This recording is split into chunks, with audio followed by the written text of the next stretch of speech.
혹시 이런 선크림 쓰고 계신가요? 지금 당장 버리셔야 됩니다. 자외선 차단은커녕 기미 잡티가 더 생기고 안 바르는 것보다 못하실 수 있어요.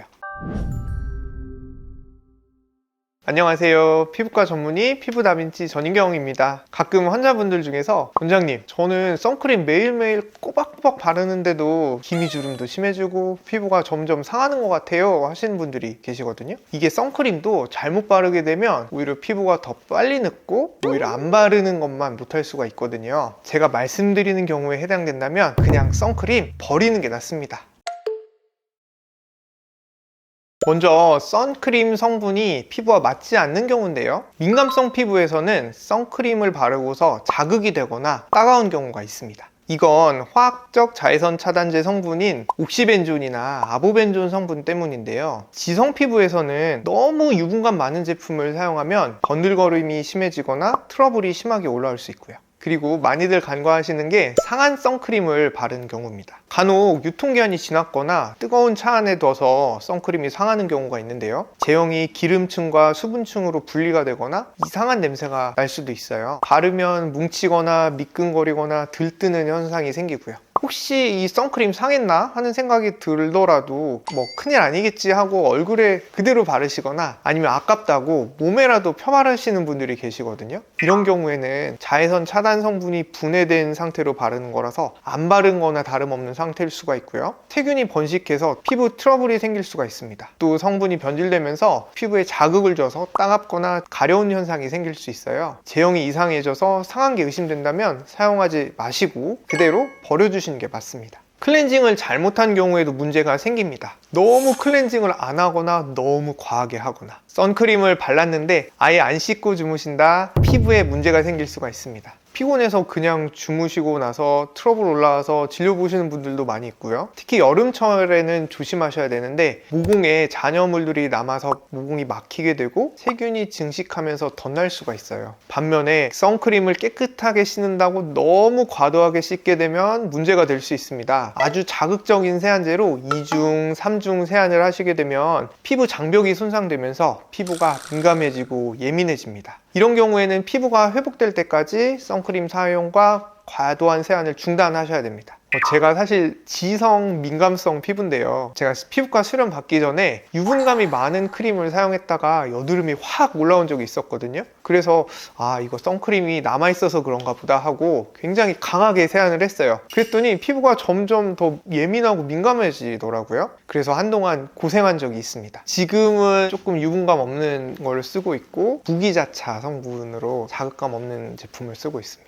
이따가 뒤에서 더 자세히 말씀드릴게요. 마지막으로 선크림만 믿고 과도하게 야외활동을 하는 경우가 있습니다. 동남아나 바닷가 휴가 다녀오시는 분들 중에서 난 선크림 발랐으니 괜찮겠지 하고 오랫동안 야외활동을 하셔서 일광화상 입는 분들이 있거든요. 선크림은 한 번 발랐다고 하루 종일 유지되는 게 아니에요. 더 발라줘야 되고 땀이나 운동 그리고 물놀이 후에는 더 빨리 지워집니다. 그리고 선크림을 얼굴만 쓰셔가지고 목이나 팔, 어깨에 다른 부위가 타서 오시는 경우도 있습니다. 선크림 발랐다고 방심하지 마시고요, 모자나 양산을 적극적으로 사용하시면 좋겠습니다. 그럼 지금부터 제가 올바르게 선크림 사용하는 방법을 알려드릴 텐데요, 이것만 잘 지켜주셔도 선크림 잘못 써서 트러블이 생기는 일도 막고 우리 피부도 건강하게 늙지 않게 지켜낼 수 있을 겁니다. 제가 정말 자세하게 말씀드려서 이 영상 하나로 선크림에 대한 모든 거를 알 수 있게 해드리겠습니다. 먼저 선크림 고르실 때에는 자외선 차단 성능을 보고 고르시면 됩니다. UVB, 자외선 B는 피부에 화상이나 홍반, 피부암들을 일으키는데 이걸 차단해주는 시간을 SPF 성분으로 확인을 하거든요. UVA, 자외선 A는 진피에 작용을 해서 주름이나 피부 노화를 일으키는데 PA 수치로 차단 능력을 확인합니다. 그래서 SPF 30 이상, PA3+ 이상의 제품을 사용해 주시면 자외선이 잘 차단이 됩니다. 선크림은 성분에 따라서 무기 자외선 차단제, 유기 자외선 차단제로 나뉘는데요, 무기자차, 유기자차라고 불리기도 합니다. 무기자차는 피부 표면에서 빛을 반사시키는 원리이고요. 바르자마자 효과가 나타나고 자극이 적은 장점이 있습니다. 주성분인 징크 옥사이드, 티타늄 디옥사이드 때문에 발랐을 때 하얗게 변하고 사용감이 좀 뻑뻑하다는 단점이 있죠. 유기자차는 자외선을 흡수해서 열 에너지로 변환시켜서 차단하는 원리인데요. 무기자차에 비해서 가볍고 투명하고 메이크업이 편리하다는 장점이 있어요. 효과가 나타나는데 시간이 좀 걸려서 외출 20분 전에 미리 바르셔야 하고요. 피부가 민감하신 분들한테는 피부염을 일으킬 수 있기 때문에 피하셔야 됩니다. 그래서 피부 타입에 맞춰서 이 선크림 제품을 고르셔야 하는데요. 지성 피부에서는 유분감이 적은 논 코메도제닉 제품을 추천드리고, 건성 피부에서는 보습력이 풍부한 제품을 권해드립니다.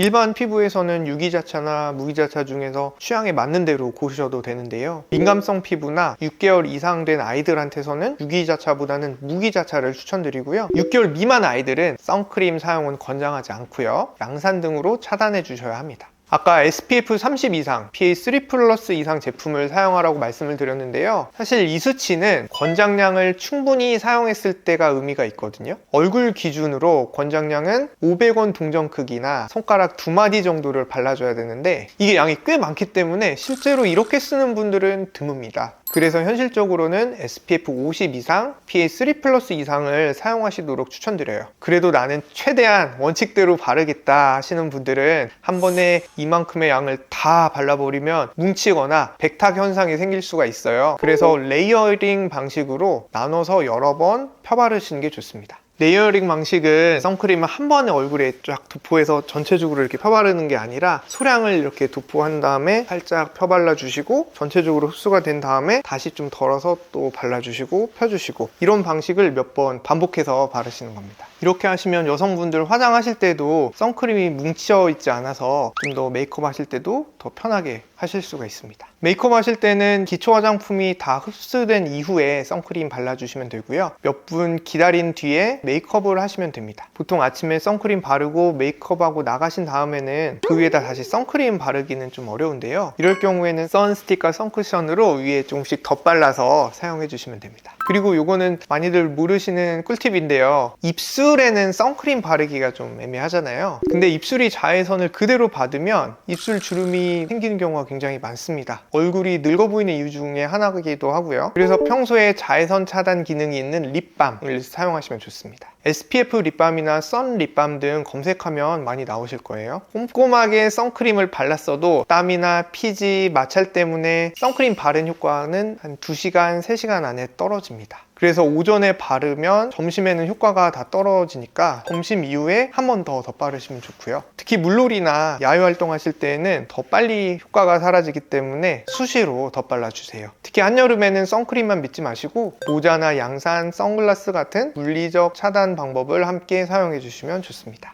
요즘 많이들 헷갈려 하시는 게, 실내에 있으면 선크림을 꼭 발라야 되나요? 하는 거를 많이 헷갈려 하세요. 이게 원장님들 사이에서도 의견이 다 달라서 뭐가 맞냐 헷갈려 하시더라고요. 그래서 제 의견을 말씀드리면, 만약에 하루 종일 실내 활동을 하고 햇볕 노출이 거의 없다면은 꼭 매번 바르실 필요는 없다고 생각을 해요. 하지만 점심시간에 산책을 하신다든지 창가 자리에 있어서 햇빛이 많이 투과된다든지 운전 시간이 많으신 분들은 햇빛 닿는 시간이 좀 있기 때문에 발라주시는 게 좋습니다. 이런 창가에 오래 앉아 계시는 분들 같은 경우에는 직사광선이 아니더라도 햇볕이 내 얼굴에 그냥 닿는다, 그런 환경에서는 꼭 선크림 발라주셔야 됩니다. 왜냐하면 이 창문으로는 자외선이 다 차단되는 게 아니거든요. 보통 밖에 나가실 때 차를 타고 다니시는 분들이 많을 텐데요. 유리창에 썬팅이 돼 있으니 괜찮겠지 하시는 분들이 많을 겁니다. 그래도 차를 오래 타신다면 선크림을 꼭 바르시는 것이 좋습니다. 전면 유리는 보통 안전기준 때문에 대부분 자외선 차단율이 높은데요. 측면이나 뒷유리에는 유리 종류랑 썬팅 필름 성능 차이에 따라서 크기가 크거든요. 대부분은 자외선 A가 상당 부분 들어올 수 있습니다. 특히 운전석이나 조수석 옆 유리로 들어오는 자외선 때문에 왼쪽 얼굴이나 팔만 유난히 검게 타고 주름이 생기는 경우가 많죠. 실제로 제가 논문에 실린 사진을 하나 보여드릴 텐데요. 이 사진은 미국에서 28년 동안 운전을 하신 분의 사진입니다. 이분의 왼쪽은 창가 쪽이고 오른쪽은 창가 안쪽이었는데요. 왼쪽에만 반복적으로 자외선을 노출받으신 거죠.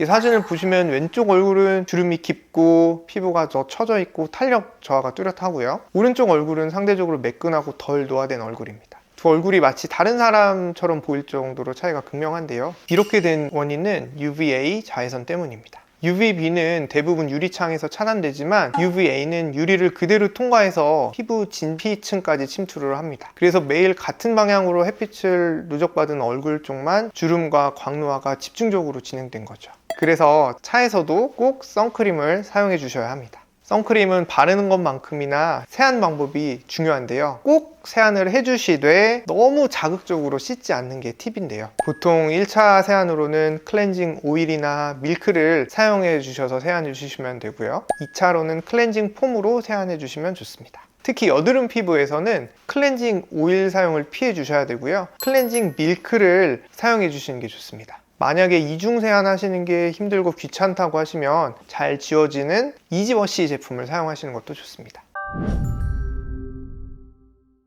이렇게 선크림을 어떻게 발라야 좋은지 구체적으로 말씀드려 봤는데요. 선크림은 매일 바르는 만큼 올바른 방법으로 발라주시면 그 효과가 하루하루 복리처럼 쌓여갈 테니까요. 오늘 영상 보시고 앞으로 선크림을 잘 발라주시면서 피부 건강 잘 지켜내셨으면 좋겠습니다. 영상이 도움되셨다면 구독과 좋아요 부탁드립니다. 지금까지 피부 다빈치 전인경 원장이었습니다. 감사합니다.